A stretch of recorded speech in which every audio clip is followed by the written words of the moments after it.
Guys, অবশেষে আপনাদের রিকোয়েস্টে আজকে আমি বানালাম পিৎজা। আর এর টেস্টের ব্যাপারে আপনাদের একটু পরেই বলছি।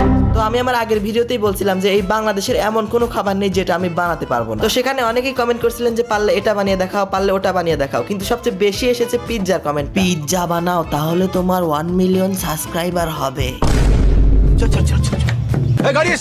পিৎজা যদিও বাংলাদেশি খাবার না, তারপরে যে প্রস্তাব পাইছি পিৎজা যদি পৃথিবীর খাবারও না হয়ে থাকে তাও আজকে বানিয়ে ছাড়বো। তো প্রথমেই দোকান থেকে কিছু পিৎজা বানানোর আইটেম নিয়ে চলে আসলাম বাসায় এসে সর্বপ্রথম ডিম, দুধ আর আটা দিয়ে তৈরি করে ফেললাম পিৎজার ডো। তারপর ডোটাকে সুন্দর করে বেলে তার উপরে দিয়ে দিলাম সস, চিকেন ফ্রাই সহ আর অনেক কিছু। আর এই চিকেন ফ্রাই, পেঁয়াজ আর টমেটো আমি আগের থেকেই ফ্রাই করে রেখেছি। যাই হোক, তারপর দিয়ে দিলাম ভেড়ার দুধের চিজ, যেটা আমি একটু আগে আমার আন্টির বাসার থেকে নিয়ে এসেছিলাম। যাই হোক, তারপর পিৎজাটাকে ফ্রাই প্যানে তুলে দিয়ে ওয়েট করলাম 5 মিনিট, আর হয়ে গেল আমাদের পিৎজা খাওয়ার জন্য রেডি। পিৎজা বানানো এত সহজ, আগে জানলে আমি প্রায় খেতাম। আর যদি বলি এর টেস্টের ব্যাপার, যেহেতু আমি জীবনে প্রথমবার পিৎজা বানালাম, সেই অনুযায়ী খেতে ভালোই হয়েছে।